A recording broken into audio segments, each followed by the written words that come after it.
At this point, your marketing is starting to work. You're posting consistently. People are seeing your content. You're getting calls, messages, and maybe even a steady flow of jobs. So now the question becomes, how do you grow this faster? Well, this is where most restoration companies jump straight to ads. But here's a common mistake to avoid. Don't start running ads and spending money before you know what works. And that's why so many people say, I tried ads, but they didn't work for me. The truth is, ads didn't fail. The system behind them just wasn't ready. Ads are not where you should start, but they are how you should scale what's already working.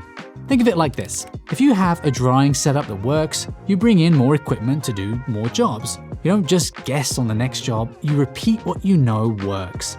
Ads should be treated in the same way. So before you spend $1, ask yourself, which of my posts are getting attention? What topics are people responding to?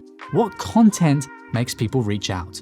That's your starting point. Now, you take that message and put ad spend behind it.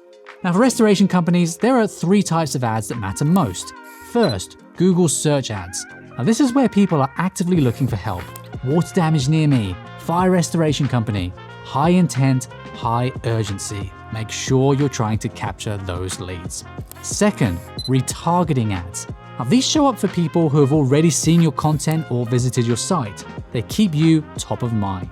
And third, local awareness ads. Now, these are not about instant leads. These are about building familiarity in your service area. Now, here's the key. Start small. You don't need a big budget to begin with, but you do need clear messaging. Test one idea at a time, then watch what works, and slowly repeat and increase the spend on those winners. Because ads don't create demand, but they do amplify it.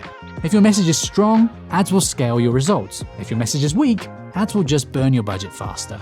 Right, now in the next episode, we're going to talk about something that most companies overlook. What happens after the leads come in.